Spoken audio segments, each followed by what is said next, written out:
चलो, बिना समय गवाए स्टार्ट करते हैं हम। यहां तक आ गए थे कि हमने लास्ट का पॉइंट समझ रहे थे कि इसके प्रशासनिक और राजनीतिक कार्यों को कानूनी मान्यता मिल गई। तो कानूनी मान्यता का मतलब क्या है? यानी कि इस कानून में ये बाकायदा कंफर्मेशन हो गया कि ये जो कंपनी है ना, ये कंपनी अब भारत के प्रशासनिक और राजनीतिक कार्य भी संभालेगी। ये इसमें एक तरह से लिख दिया गया। कानूनी मान्यता का मतलब था कि पहले भी ये कर तो रही थी, लेकिन पहले ये अपने दम पर कर रही थी। ये मान लो कि अपनी ताकत पर कर रही थी। पहले कोई वहां के ब्रिटेन के कानून में या ब्रिटेन की संसद के कानून में ऐसा कुछ नहीं था कि ये भारत में ये कंपनी है, ये कंपनी भारत का शासन प्रशासन चला रही है, ऐसा कहीं लिखा हुआ नहीं था। लेकिन अब ये पुख्ता कर दिया गया कि ये कंपनी है और ये कंपनी भारत के प्रशासन और भारत के राजनीतिक मामलों को देखती है। तो कानूनी मान्यता इस कानून से मिल गई इसको। इसके जो भी प्रशासनिक कार्य हैं, राजनीतिक कार्य हैं, उनको कानूनी मान्यता इस कानून ने दे दी। तो ये था आपका 1773 का रेगुलेटिंग एक्ट। तो एक बार अपन मात्र 2 मिनट में इसको रिवाइज कर देते हैं, और जब मैं रिवाइज करूं तो आपको बिल्कुल एकदम कंसंट्रेट होके हर बात को सुन लेना है, ताकि आपका रिवीजन हो जाए, कंफ्यूजन नहीं रहेगा। तो अभी स्टार्ट कर देते हैं हम। देखो, 1773 के रेगुलेटिंग एक्ट में जो पांच चार बातें पढ़ी हैं वो एक बार फटाफट मैं आपको सुना दे रहा हूँ। 1773 के रेगुलेटिंग एक्ट में पहला काम क्या हुआ कि बंगाल के गवर्नर को गवर्नर जनरल बना दिया गया। हर एक शब्द को ध्यान से सुनना है बस। बंगाल के गवर्नर को बंगाल का ही गवर्नर जनरल बना दिया गया, भारत का गवर्नर जनरल नहीं बनाया गया। ये जो नहीं वाली मैं बोल रहा हूं ना, इसको और ज्यादा ध्यान से सुनना है। परीक्षाओं में अक्सर गड़बड़ लास्ट में यही होती है। वो पूरी बात करते करते लास्ट में पूछ लेता, नहीं है वो बताइए।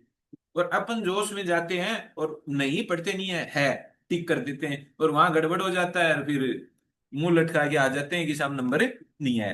तो ये आपको ध्यान रखना है। तो मैंने क्या बताया कि जो बंगाल का गवर्नर था, उस बंगाल के गवर्नर को ही बंगाल का ही गवर्नर जनरल बना दिया गया, पहला काम। बंबई और मद्रास दोनों जो प्रेसिडेंसी थी, इनके जो गवर्नर थे उनको उनके अधीन कर दिया गया। फिर उसके बाद में क्या हुआ, जब गवर्नर जनरल साहब बन गए तो अब उनके पास काम बढ़ गया। अब अपने कहानी के रूप में पढ़ रहे हैं इसको।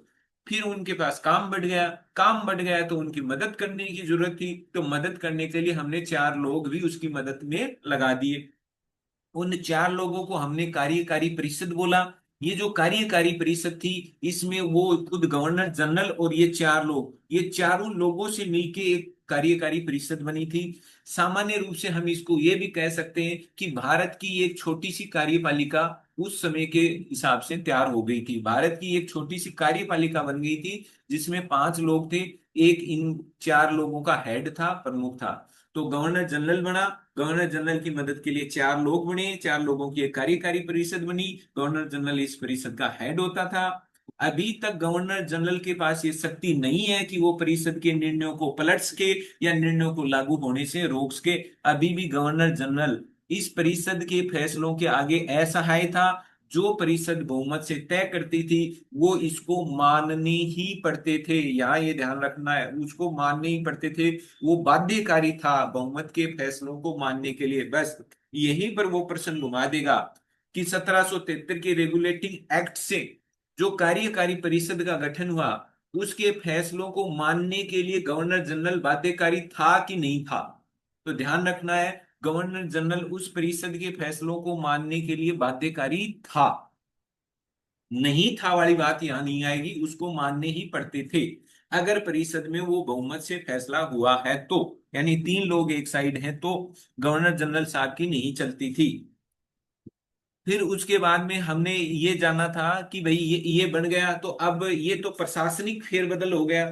अब प्रशासनिक फेरबदल के बाद में न्यायिक सिस्टम, एक न्यायिक व्यवस्था भारत में खड़ी की गई। उस न्यायिक व्यवस्था के अंतर्गत हमने देखा कि भारत में 1773 के इस कानून से 1774 में जाके एक साल बाद कलकत्ता में उच्चतम न्यायालय बनाया जाता है। कलकत्ता में क्या बनाया जाता है? उच्चतम न्यायालय की स्थापना की जाती है कि ये उच्चतम न्यायालय है, और ये भारत में, ये जो भारत के मामले हैं उन भारत के मामलों को ये उच्चतम न्यायालय उनको हैंडल करेगा। तो ये ध्यान रखना है, मैंने इसमें कहीं पर भी संघीय न्यायालय शब्द काम में नहीं लिया है, ये भी आपको ध्यान रखना है। मैं रिवाइज करा रहा हूं कि कलकत्ता में उच्चतम न्यायालय बनाया गया, 1774 में बनाया गया, अभी संघीय न्यायालय अस्तित्व में नहीं आया है। ये नहीं वाली फिर आगे बात।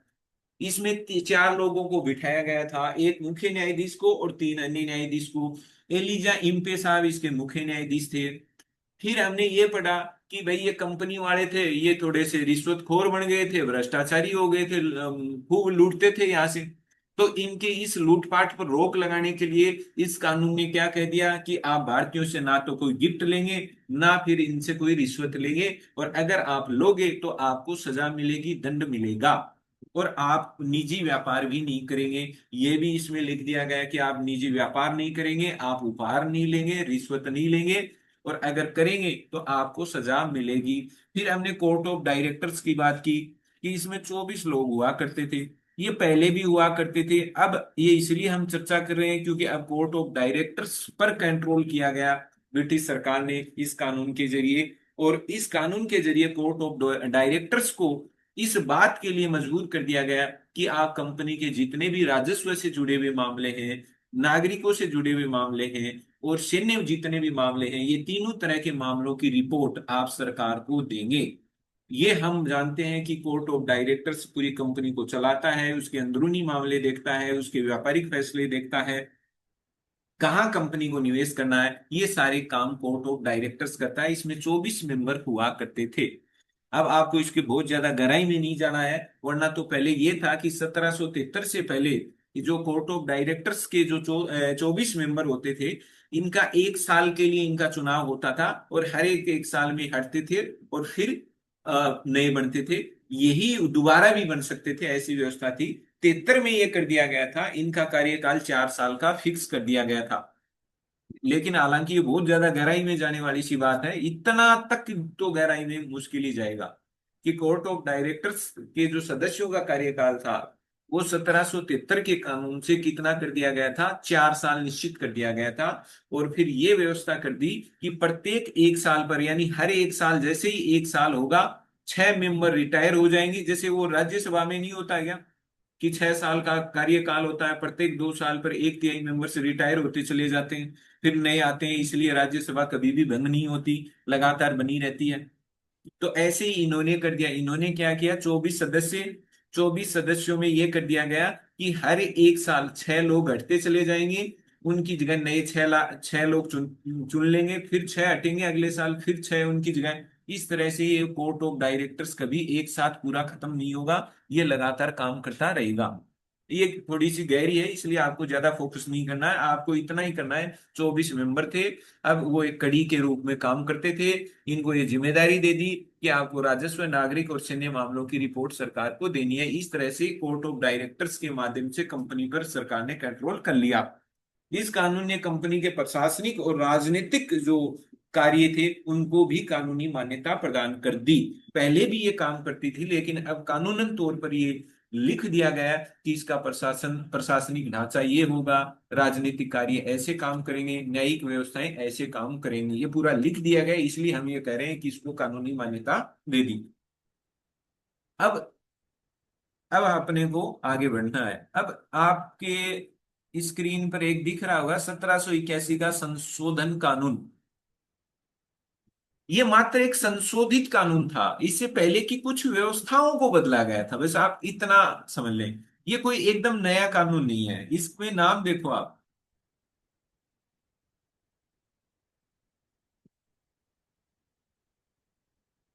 1781 का संशोधन कानून, केवल संशोधन है, पहले की कोई व्यवस्थाएं उनको छोटा मोटा चेंज किया बस, ये कोई नया कानून नहीं था। इस कानून को क्या कहते हैं, एक्ट ऑफ सेटलमेंट, ये याद रखने वाली बात है। इस कानून को क्या कहते हैं, एक्ट ऑफ सेटलमेंट। हिंदी में इसको बोलेंगे बंदोबस्त।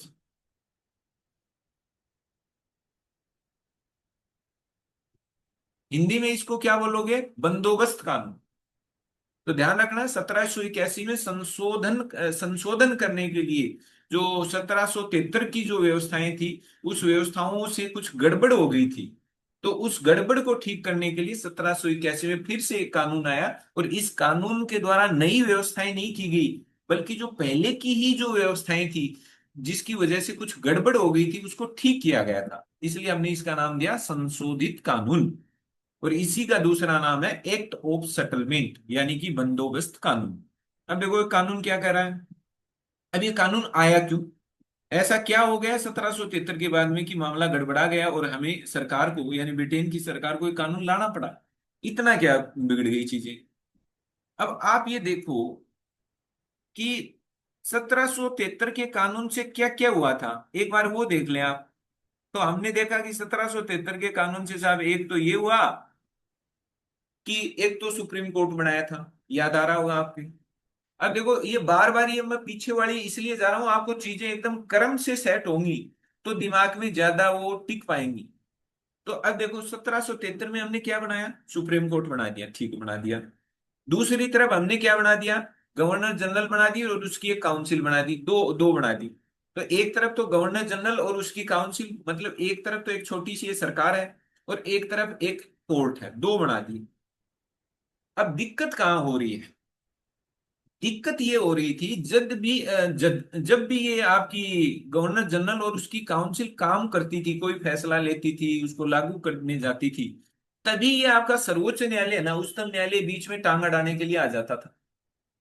ये बार बार उसमें हस्तक्षेप करता था, दखल देता था, ये कहता था कि ये फैसला आप नहीं कर सकते, ऐसे नहीं कर सकते, वैसे नहीं कर सकते थे। कुल मिला के ये गवर्नर जनरल और उसकी परिषद को अपने हिसाब से काम करने में टोका टोकी शुरू हो गई थी, किसकी, उच्चतम न्यायालय की। ये बार बार उसमें दखल दे रहा था, हस्तक्षेप कर रहा था, बस लड़ाई यहीं से शुरू हो गई।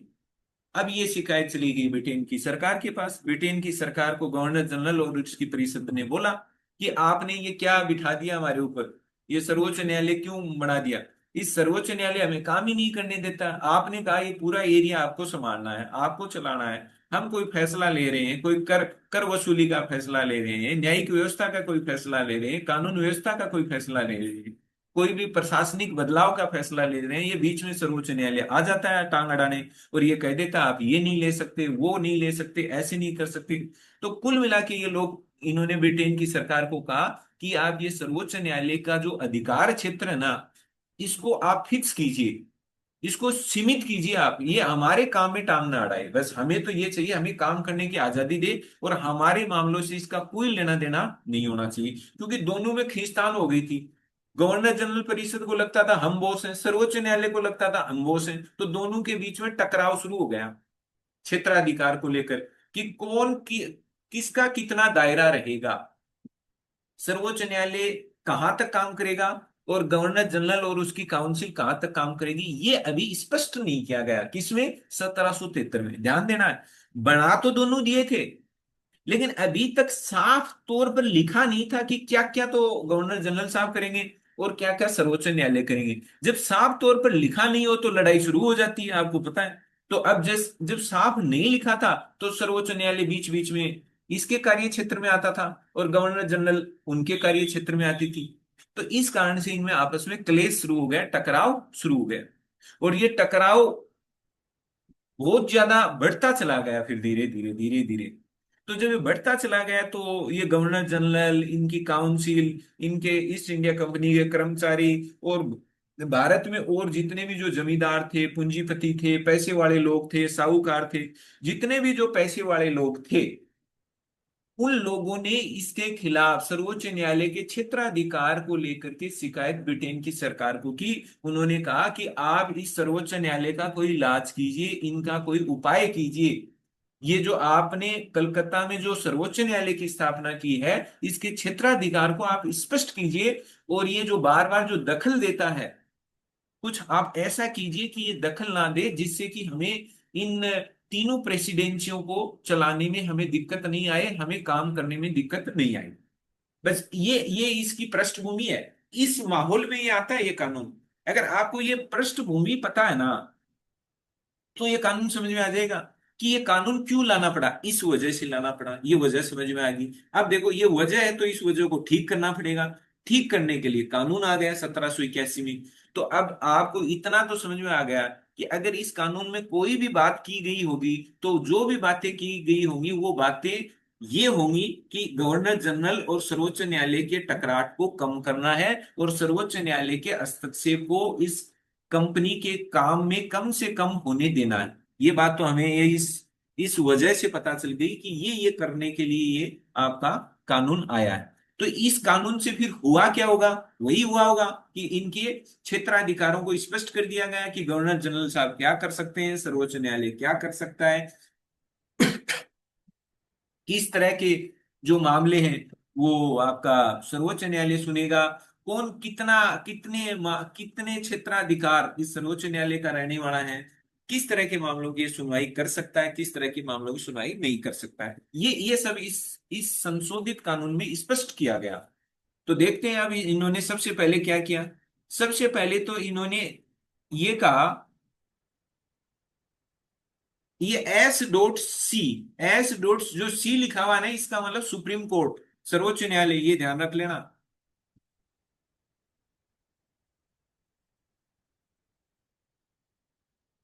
ये तो आप समझ ही गए होंगे ये नाम। जी गवर्नर जनरल, एंड ई.सी ये क्या है? ई.सी का मतलब है एग्जीक्यूटिव काउंसिल, कार्यकारी परिषद को छोटे रूप में लिखा गया है, इसलिए आप कंफ्यूज ना हो। जी गवर्नर जनरल, और ई.सी का मतलब हुआ एग्जीक्यूटिव काउंसिल, यानी वो चार लोगों वाली परिषद। एस.सी का मतलब है सुप्रीम कोर्ट। तो अब क्या कर दिया, अब देखो गवर्नर जनरल किस बात के लिए लड़ रहे थे कि यार ये बार बार सुप्रीम कोर्ट है, ये हमारे काम में टांग अड़ाता है, तो आप इसको रोको। तो ये कानून आ गया, कानून ने कहा ठीक है रोक देंगे। तो इस कानून ने क्या बोला कि गवर्नर जनरल और उसकी जो परिषद होगी वो सुप्रीम कोर्ट के क्षेत्राधिकार से बाहर होगी। अब सुप्रीम कोर्ट इनसे जुड़े हुए मामलों को नहीं सुन सकती। अब मतलब ये हो गया कि कोई भी व्यक्ति मुंह उठा करके सुप्रीम कोर्ट में इस बात के लिए नहीं जा सकता था कि साहब गवर्नर जनरल साहब ने ये जो फैसला किया है ये गलत कर दिया है, या गवर्नर जनरल साहब के पास ये शक्ति नहीं है, जो भी इस तरह का कोई भी मामला हो उसको लेकर के अब कोई भी सुप्रीम कोर्ट में नहीं जा सकता। क्यों नहीं जा सकता? क्योंकि अब स्पष्ट कर दिया कि सुप्रीम कोर्ट का गवर्नर जनरल और ईसी के कार्यों से कोई लेना देना नहीं है, दोनों दूर दूर की बातें हैं, वो इसके क्षेत्राधिकार में आता ही नहीं। एक तो ये कि क्षेत्राधिकार से बाहर। अब बताओ जब बाहर कर दिया तो अब दोनों की लड़ाई खत्म, दोनों में टकराट खत्म। ठीक है।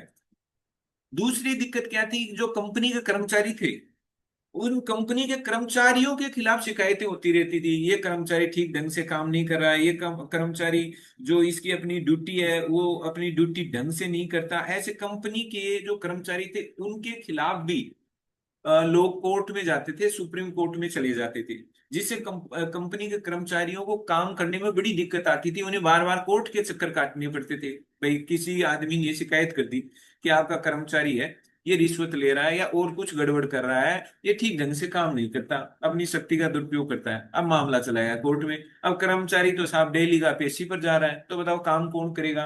तो इस कानून ने ये कहा कि कर्मचारी भी अपने पद पर रहते हुए जो भी काम करेंगे उनके खिलाफ भी सुप्रीम कोर्ट सुनवाई नहीं कर सकता, ये ध्यान रखना है। इसका मतलब गवर्नर जनरल और उसकी परिषद भी सुप्रीम कोर्ट के क्षेत्राधिकार से बाहर है, और इस कंपनी के कर्मचारी भी सुप्रीम कोर्ट के क्षेत्राधिकार से बाहर है। दूसरी लाइन का मतलब है कर्मचारी भी बाहर और गवर्नर जनरल भी बाहर। तीसरा क्या था? राजस्व मामले।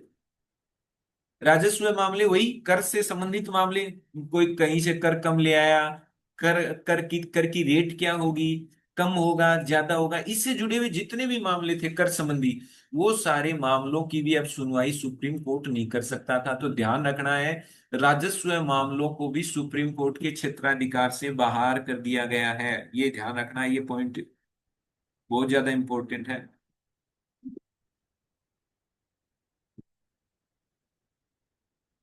राजस्व मामले किससे बाहर हो गए हैं? सुप्रीम कोर्ट के क्षेत्राधिकार से बाहर हो गए हैं। अब जो आगे लाइन आ रही है इसमें आपको एक यहां से एक प्रश्न बनेगा।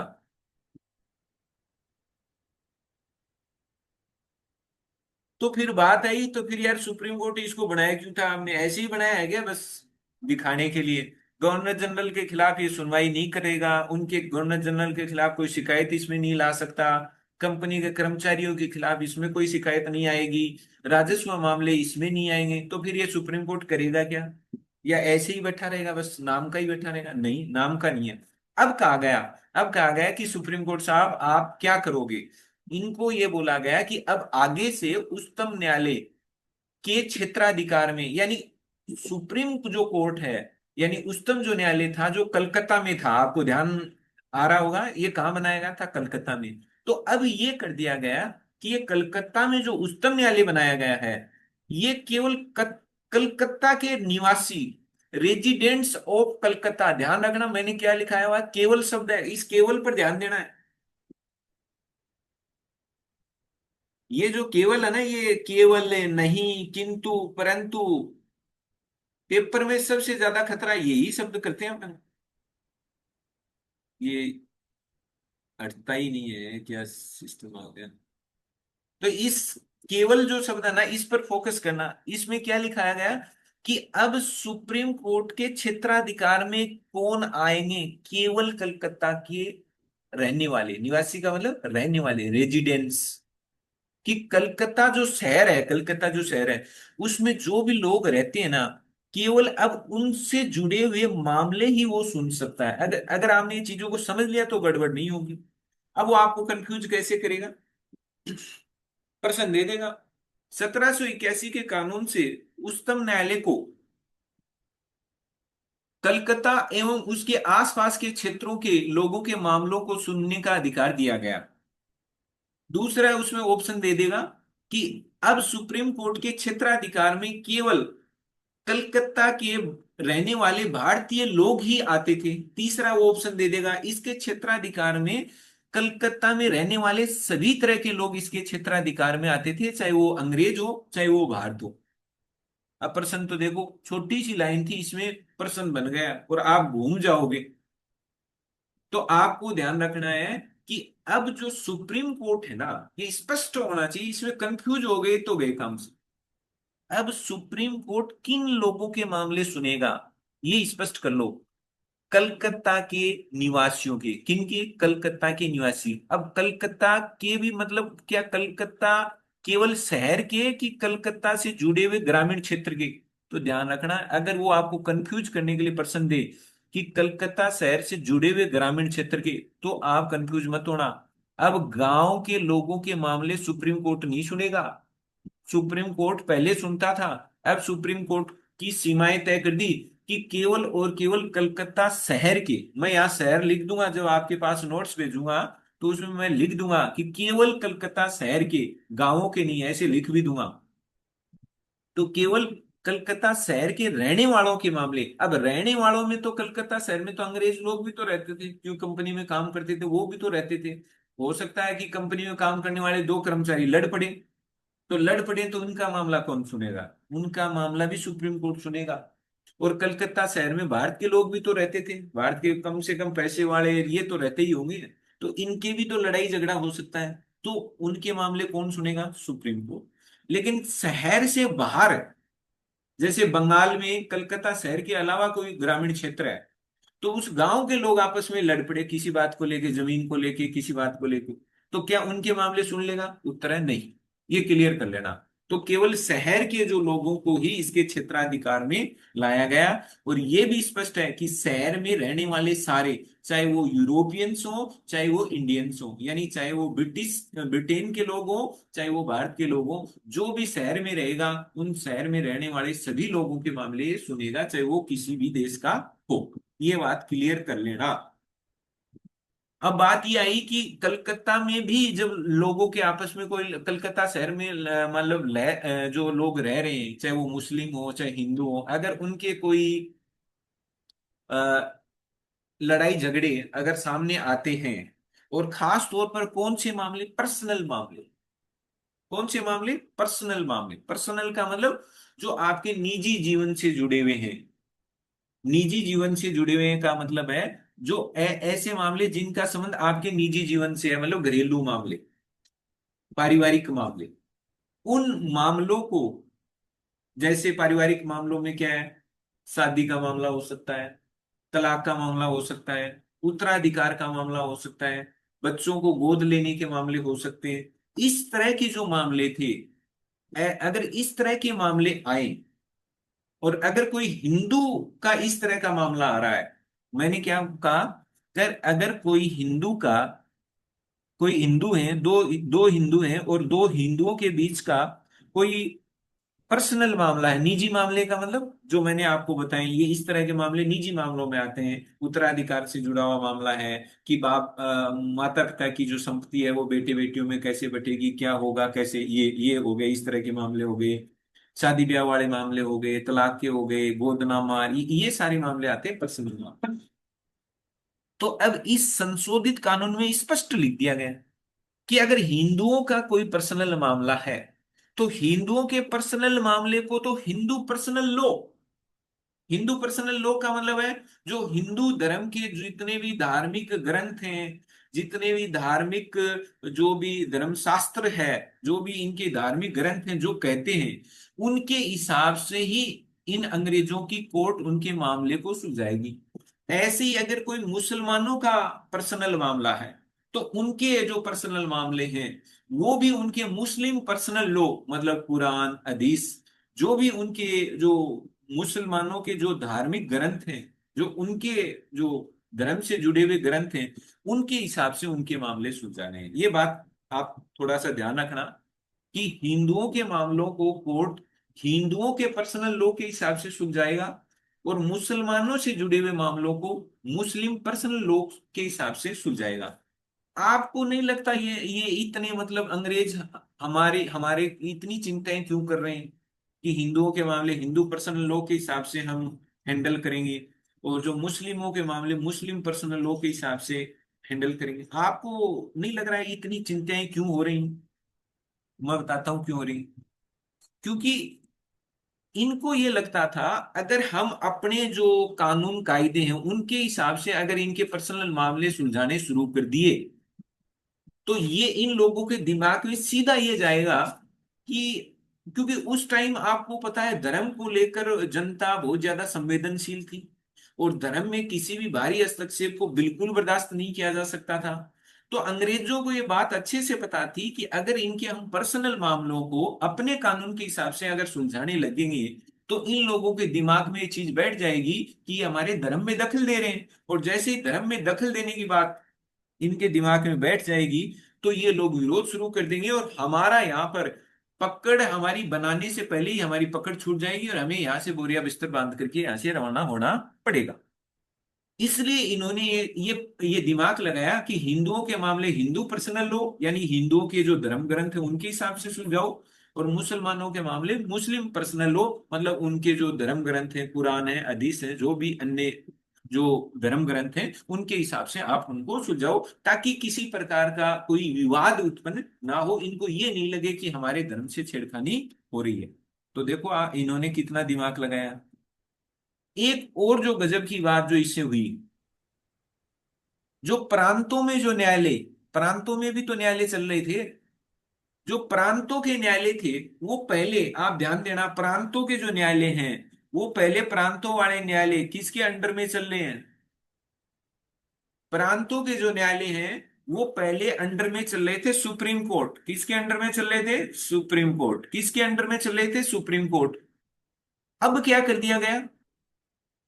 ध्यान देना कि जैसे भारत में आप ये देखते हो एकीकृत न्यायपालिका है, इंटीग्रेटेड जुडिशियरी सिस्टम काम करता है भारत में। मतलब सबसे ऊपरी ऊपर सुप्रीम कोर्ट, उसके नीचे हाई कोर्ट, और हाई कोर्ट के नीचे नीचे के जिला स्तर तहसील स्तर के कोर्ट काम करते हैं। ऐसे पूरा पिरामिडी स्ट्रक्चर है भारत का, वर्तमान न्यायिक तंत्र ऐसे काम करता है। पहले क्या था? पहले भी ऐसा ही था।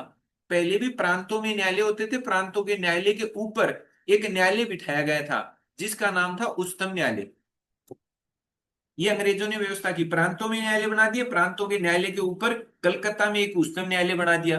और प्रांतों के न्यायालय के फैसलों के खिलाफ आप कहाँ जा सकते थे?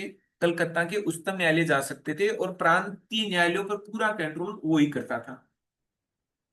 अब क्या हुआ इस कानून ने? इस कानून ने कह दिया कि जो प्रांतों के जो न्यायालय हैं अब आगे से उनके ऊपर कंट्रोल सुप्रीम कोर्ट नहीं करेगा। कौन करेगा? गवर्नर जनरल साहब एंड E.C, मतलब उनकी कार्यकारी परिषद करेगी। तो ये ध्यान रखना है। अगर कोई प्रांतीय न्यायालय मतलब हाई कोर्ट, आप सिंपल समझा रहा हूं मैं, प्रांतीय न्यायालय का मतलब हाई कोर्ट मान लो जैसे राज्यों में न्यायालय होते हैं, राजस्थान उच्च न्यायालय, पंजाब एवं हरियाणा उच्च न्यायालय, बंबई उच्च न्यायालय, ऐसे ये मान लो वहां का प्रांतीय न्यायालय, बंबई का प्रांतीय न्यायालय, मद्रास का प्रांतीय न्यायालय, बंगाल का प्रांतीय न्यायालय, इनके ऊपर बैठा रखा था कलकत्ता का उच्चतम न्यायालय। पहले कलकत्ता का जो उच्चतम न्यायालय इनके खिलाफ अपील सुनता था। मान लो बंबई के उच्चतम प्रांतीय न्यायालय ने कोई फैसला दिया, लोग उससे संतुष्ट नहीं है, तो वो कहाँ जाते थे? कलकत्ता जाते थे। अब इन्होंने क्या कर दिया, इन्होंने कहा कि ये प्रांतीय न्यायालय जो भी फैसला करेंगे उनको, उनके खिलाफ अगर आपको अपील करनी है तो आपको अब सुप्रीम कोर्ट नहीं जाना है, किसके पास हाजिरी लगानी है, किसको अपील करनी है? गवर्नर जनरल और उसकी काउंसिल को आपको अपील करनी है। ये बहुत इंपॉर्टेंट इसका प्रावधान था, ये ध्यान रखना आप इसको, कि अब प्रांतीय न्यायालय सुप्रीम कोर्ट के अंडर में नहीं है, किसके अंडर में है? गवर्नर जनरल के अंडर में है। और खास बात देखो इसकी, इसमें एक नीचे और लाइन है, और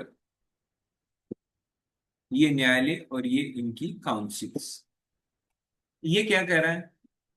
ये कह रहा है कि जो अब ऊपर क्या किया इन्होंने, ऊपर क्या किया कि जो प्रांतीय न्यायालय उसके ऊपर किसको बिठाया है? अब प्रांतीय न्यायालय के ऊपर से कंट्रोल किसका खत्म कर दिया? उच्चतम न्यायालय का कंट्रोल खत्म कर दिया। किसको बिठा दिया? गवर्नर जनरल को। तो अब जो गवर्नर जनरल को जब इसकी कमान, यानी कि प्रांतीय न्यायालयों की कमांड किसको सौंप दी? गवर्नर जनरल को। तो इसका मतलब साफ है, अब प्रांतीय न्यायालय और वहां की जो काउंसिल थी, वहां काउंसिल होती थी गवर्नरों की मदद के लिए, वैसी काउंसिल नहीं है, ध्यान रखना। जो गवर्नर जनरल के पास काउंसिल थी वैसी नहीं, एक नॉर्मल काउंसिल थी जिसमें वो अपने लोगों को बिठा देता था और उनकी सलाह लेता था काम करने के लिए। तो इन्होंने क्या किया कि अब गवर्नर जनरल को पावर दे दी, इनको शक्ति दे दी कि आप जो प्रांतीय न्यायालय है और जो प्रांतों में जो काउंसिल काम करती है उनके लिए नियम और विनियम, मतलब रूल्स और रेगुलेशंस कौन बनाओगे अब? मतलब गवर्नर जनरल। सीधा है, प्रांतीय न्यायालय और उसकी काउंसिल अब किसके नियमों के अंतर्गत काम करेंगी? गवर्नर जनरल के नियम, रूल्स और रेगुलेशंस के अंतर्गत काम करेंगी। मतलब ये था कि प्रांतीय न्यायालय अब सुप्रीम कोर्ट के अंडर में काम नहीं करेंगे, उनके क्षेत्राधिकार से बाहर हैं। अब सुप्रीम कोर्ट की बजाय प्रांतीय न्यायालयों और प्रांतों की परिषदों पर किसका कंट्रोल कर दिया गया? गवर्नर जनरल और उनकी काउंसिल का कर दिया गया। और उसके ऊपर अब इनसे संबंधित जो भी है, अब प्रांतीय न्यायालय में काम कैसे होगा, कौन से नियम प्रांतीय न्यायालयों पर लागू होंगे, वो जो नियम बनाना और जो विनियम बनाना, मतलब रूल बनाना और रेगुलेशंस बनाना, ये सारा काम अब कौन करेगा? गवर्नर जनरल करेगा। और गवर्नर जनरल के हिसाब से ही प्रांतीय न्यायालय उनके नियमों के अनुसार ही काम करेगा। तो ये 1781 के कानून से कुछ नई व्यवस्थाएं आई, वो एक बार आप रिवाइज में आपको करा देता हूं। सबसे इंपॉर्टेंट बात थी कि उस झगड़े को मिटाना था। अगर आपको ये झगड़े वाली पृष्ठभूमि याद रहेगी ना, तो आपको कोई प्रॉब्लम नहीं आने वाली है। ये बात है, आप ऐसा आइडिया रखना कि अच्छा 1781 का कानून क्यों लाना पड़ा होगा, इसका मतलब कुछ गड़बड़ हुई होगी। क्या गड़बड़ हुई होगी? गड़बड़ ये हुई होगी कि 1773 में एक गवर्नर जनरल और काउंसिल बना दी थी, ठीक है, फिर एक उच्चतम न्यायालय बना दिया था, फिर इसमें यह किया गया कि इसमें क्षेत्राधिकार इन्होंने साफ साफ नहीं लिखा कि कौन क्या क्या कर सकता है। तो फिर क्या हुआ, जब साफ साफ नहीं लिखा तो ये आपस में एक दूसरे के काम में दखल देने लग गए। फिर क्या हुआ, दखल दिया तो टकराव हुआ, लड़ाइयां शुरू हो गई।